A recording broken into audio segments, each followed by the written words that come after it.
12월 12일 말씀 묵상입니다. 오늘 말씀은 이사야 66장 15절에서 24절까지입니다. 오늘 본문은 65장과 66장의 이제 결론 부분입니다. 또한 이사야 전체의 결론이기도 하죠. 그 결론의 내용을 요약해서 말해주고 있는데요. 그 주제가 뭐냐면 바로 심판과 회복입니다. 심판과 회복은 별개이면서 또 동시에 일어나는 일입니다. 어떤 이에게는 심판이 될 것이고 어떤 이에게는 회복이 되는 것이죠. 이것이 하나님의 구원입니다. 코로나로 인해서 많은 아이들이 집에서 보내는 시간이 많아졌습니다. 공부도 집에서 하고 여러 가지 일들을 다 집안에서 하고 있습니다. 학교 공부도 온라인으로 수업을 하게 됐는데요. 어떤 친구들은 온라인 수업을 잘하고 성실하게 잘 했지만 어떤 친구들은 그렇지 않았습니다. 어떤 친구들은 온라인 수업뿐만이 아니라 자기가 알아서 공부하고 자기에게 필요한 것을 하나하나 준비해 가고 있고, 어떤 친구들은 그저 주어진 시간, 자유로운 시간을 누리며 살고 있습니다. 어느 날 이제 부모님께서 아이들이 잘하고 있는지 한 번씩 체크하게 되죠. 잘하고 있겠지? 어디 한번 보자 하고 이제 아이들이 공부하던 그 현황을 파악하는 순간, 그날이 어떤 날입니까? 아이들에게는 심판의 날이 됩니다. 어떤 아이들에게는 아주 무서운 심판의 날, 어떤 아이들에게는 칭찬받을 수 있는 날, 그날이 됩니다. 평소에 열심히 했던 친구들은 부모님의 검사 앞에 당당할 수 있겠죠. 그리고 많은 칭찬과 또 예상하지 않은 보상도 주어질 수 있겠습니다. 그런데 어떤 친구들은 억지로 시간 때우기로 시간을 보냈다면 많은 책망과 꾸지람이 있을 것이죠. 때로는 부모님에게 용돈을 빼앗기기도 할 것이고 핸드폰을 뺏기기도 할 것입니다. 열심히 한 친구와 대충 한 친구들, 그 친구들은 같은 날 동시에 일어나는 심판 앞에 다른 결과를 갖게 되지요. 오늘 이사야 말씀에 그런 날, 심판의 날이 나타납니다. 말씀을 차근차근 보도록 하겠습니다. 15절입니다. 보라, 여호와께서 불에 둘러싸여 강림하시리니 그의 수레들은 회오리 바람 같으리로다. 그가 혁혁한 위세로 노여움을 나타내시며 맹렬한 화염으로 책망하실 것이라. 하나님의 심판의 날입니다. 이 말씀을 통해서 느껴지는 분위기는 어떻습니까? 일단 불이라는 말이 나옵니다. 불에 둘러싸여 강림하시는 여호와. 이 불은 심판을 의미합니다. 또 회오리 바람, 혁혁한 위세, 맹렬한 화염 등으로 그날을 표현하고 있습니다. 강하고 두려운 이미지를 말하고 있죠. 16절에 계속 보시면 여호와께서 불과 칼로 모든 혈육에게 심판을 베푸신즉 여호와께 죽임 당할 자가 많으리니. 앞절에 심판의 내용을 계속 이어서 강조하고 있습니다. 이 심판은 가벼운 심판이 아니고 아주 소름 끼치고 무서운 심판이 될 것을 말해주고 있죠. 심판을 당하는 이에게는 아주 두려운 심판이 될 것이고, 하나님의 백성들에게는 악인으로부터 벗어나는 희망을 주는 그런 날이 될 것입니다. 비록 아직은 부당한 상황에 놓여 있을지라도 참고 견딜 수 있도록 희망을 주는 것이죠. 또한 16절 말씀 보시면 심판이 이루어지는데 이 심판은 모든 혈육에게 주어질 거다라고 말하고 있습니다. 17절을 계속 보겠습니다. 스스로 거룩하게 구별하며 스스로 정결하게 하고 동산에 들어가서 그 가운데 있는 자를 따라 돼지 고기와 가증한 물건과 쥐를 먹는 자가 다 함께 망하리라. 여호와의 말씀이니라. 대적들이 나타납니다. 우상 숭배하는 사람, 악을 행하는 사람, 이런 사람들을 말하죠. 하나님께 반역하는 사람, 그리고 스스로 하나님을 통제하는 힘을 얻으려고 하는 사람, 이런 사람들이 심판의 대상이 된다라고 말씀하고 있습니다. 돼지고기와 가증한 물건과 쥐를 먹는 자, 레위기에 보시면은 식용이 금지된 부정한 동물들, 이런 동물들이 나오고 있죠. 부정한 자들을 의미하고 있습니다. 자, 그런 사람들은 죽임을 당하고 불에 태워질 것이다 라고 심판을 예고하고 있습니다. 18절 말씀을 읽어보겠습니다. 내가 그들의 행위와 사상을 아노라. 때가 이르면 문나라와 언어가 다른 민족들을 모으리니 그들이 와서 나의 영광을 볼 것이며. 하나님의 심판은 반드시 이루어질 것입니다. 그렇지만 하나님이 원하는 것은 심판이 목적이 아닙니다. 바로 구원, 은혜, 구속함이 목적이지요. 그분의 목적은 악인을 벌하는 것이 목적이 아니라 그의 자녀들을 구원하는 것이 주요한 목적입니다. 마지막 때가 되면 선택받은 사람들을 모으시고 모인 그들을 통해서 하나님의 영광을 많은 사람들이 보게 하실 것이다. 그것이 오늘 18절 말씀입니다. 유대인들은 아주 교만함이 배어 있었습니다. 그래서 다른 민족들은 속된 민족이라고 보았고 선택받은 우리들만 하나님의 자녀다, 하나님의 백성이다 라고 생각했습니다. 그렇지만 이스라엘 백성만 선택받은 민족이 아니라 온 열방이 하나님의 선택받은 자녀로 포함된다는 것을 우리가 말씀을 통해서 여러 군데에서 확인할 수 있습니다. 로마서 말씀을 보시면 이스라엘 백성들이 눈을 돌리고 있을 때 하나님께서 그들을 완악하게 하셔서 이방 민족들을 다시 하나님의 자녀로 받아주시고 그 수가 차면 다시 이스라엘 백성을 돌아오게 하시겠다라고 말씀하는 구절이 나오죠. 하나님의 시선은 이스라엘 백성에게만 있는 게 아니라 온 열방에 있다는 것을 오늘 말씀을 통하여서 다시 한번 알 수 있습니다. 이방인들도 하나님의 영광을 볼 것이고 이방인들도 하나님의 은혜를 입는다라는 표현을 오늘 18절 말씀, 나의 영광을 볼 것이다 라는 것에서 우리가 다시 한번 감격스럽게 확인해 볼 수 있겠습니다. 19절입니다. 내가 그들 가운데서 징조를 세워서 그들 가운데서 도피한 자를 여러 나라 곧 다시스와 뿔과 활을 당기는 룻과 및 두발과 야완과 또 나의 명성을 듣지도 못하고 나의 영광을 보지도 못한 먼 섬들로 보내리니 그들이 나의 영광을 문 나라에 전파하리라. 네, 하나님의 영광을 전하는 사신이 될 것이다. 누가 사신이 된다고요? 이방 사람들이 돌아와서 여호와의 사신이 될 것이다 라고 말하고 있습니다. 여러 나라들 이름이 나오고 있습니다. 다시스라는 나라가 나오고 있고요. 다시스는 길리기아 지역을 지칭하는 말인데요. 루데의 반대편 지방, 지중해 연안을 말하고 있습니다. 또 뿔과 활을 당기는 룻은 바데, 소아시아 이쪽 지방을 말하고 있고요. 두발과 야반은 이탈리아, 그리스, 그리고 먼 섬들은 알지 못하는 미지의 먼 섬들을 말하고 있습니다. 이 나라들의 이름을 이렇게 거론한 것은 그들이 세상 끝이라고 생각했던 나라들을 표현한 것입니다. 그래서 그들이 알고 있는 먼 곳, 가장 먼 곳, 세상 끝까지 하나님의 영광이 전해진다라는 뜻입니다. 그 영광을 전하는 데 있어서 이스라엘 백성들도 사용되지만 이방인들이 사용될 것이다 라는 것이죠. 도피한 자라는 표현이 나옵니다. 도피한 자. 그들 가운데서 도피한 자. 하나님의 자녀, 원래 이스라엘 선민은 아니었지만 저주받은 자, 그리고 심판받을 자들 중에서 하나님께 굴복하고 돌아온 자들을 말하고 있죠.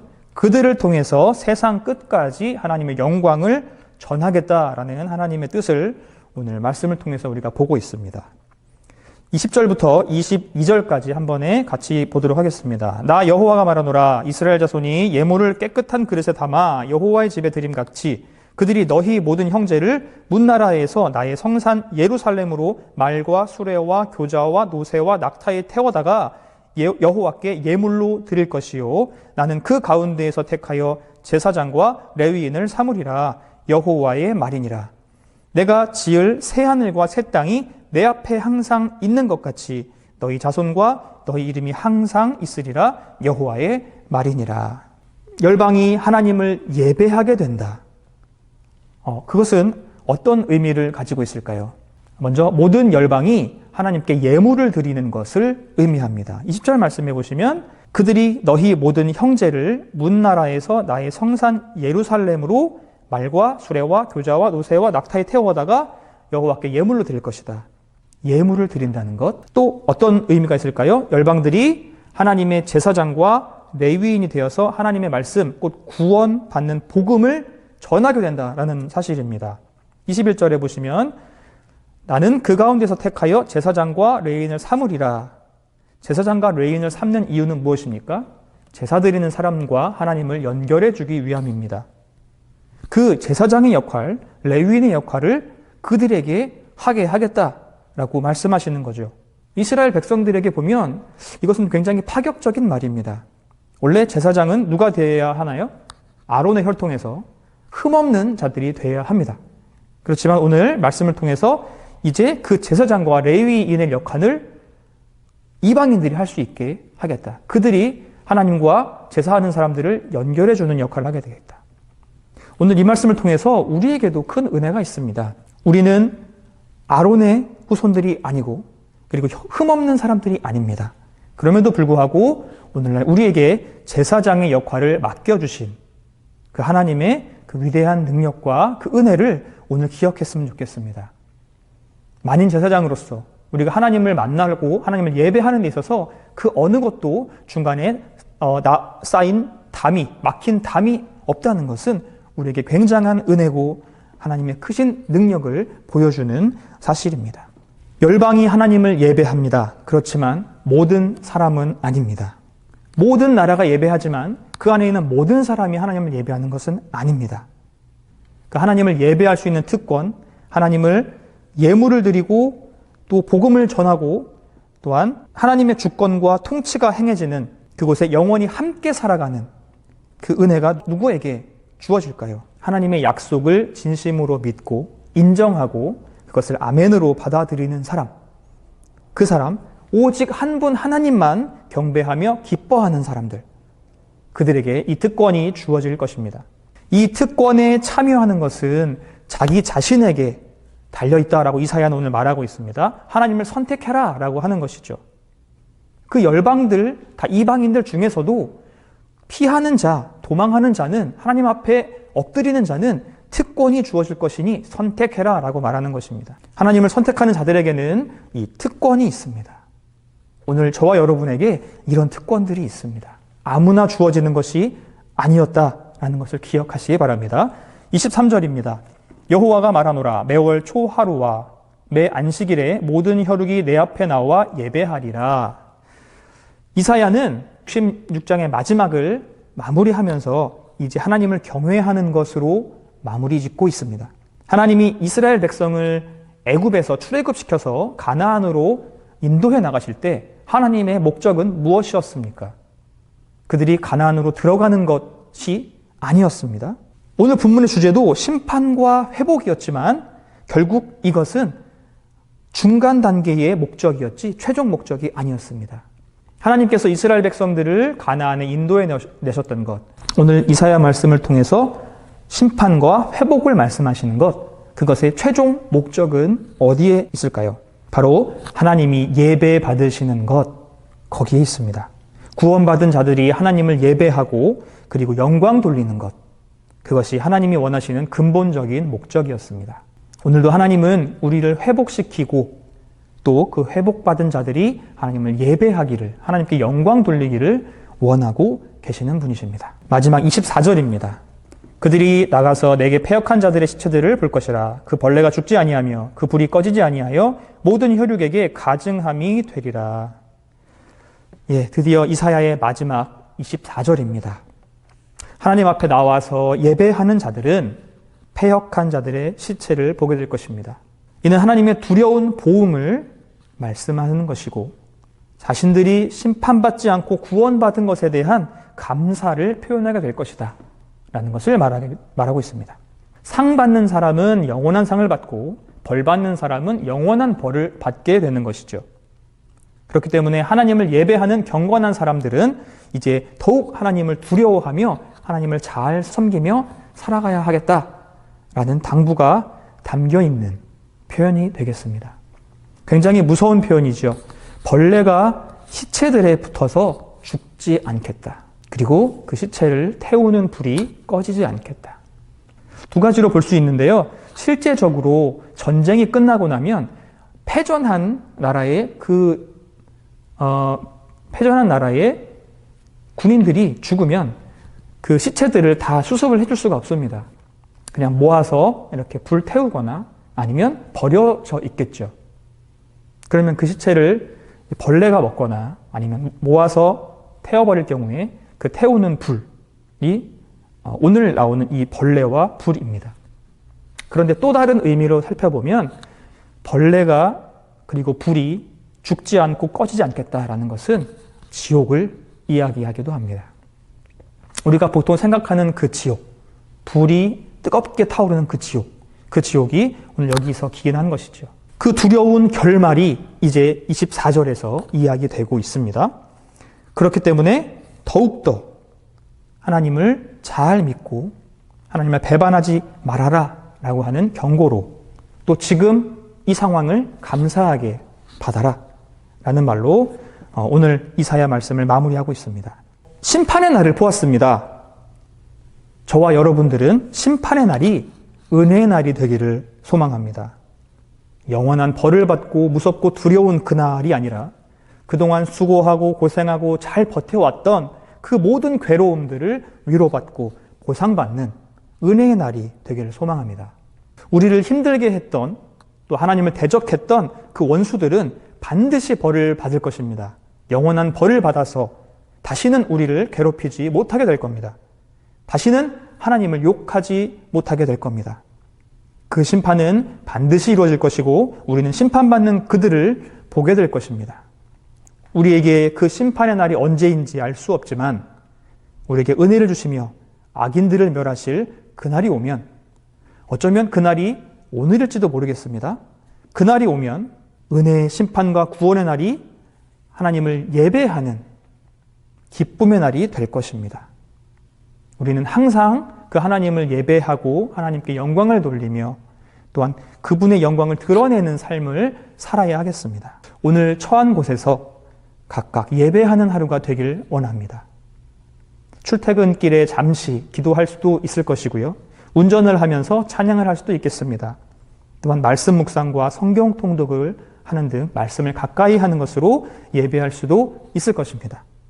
그리고 우리의 삶을 통해서 하나님께 영광을 돌릴 수 있도록, 하나님을 기쁘시게 할 수 있도록 우리의 삶을 경건하고 거룩하게 하는 것, 오늘 그것이 하나님이 원하시는 우리의 최고의 예배가 아닐까 싶습니다. 오늘 우리에게 주어진 하루를 살아가면서 힘들고 억울한 일이 있을 수도 있겠습니다.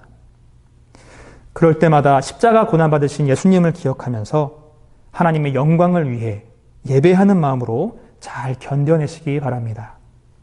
아무도 모르는 것 같지만 하나님께서는 너무나 다 속속들이 작은 것까지 알고 계시고 우리의 모든 상황을 다 공감하고 계십니다.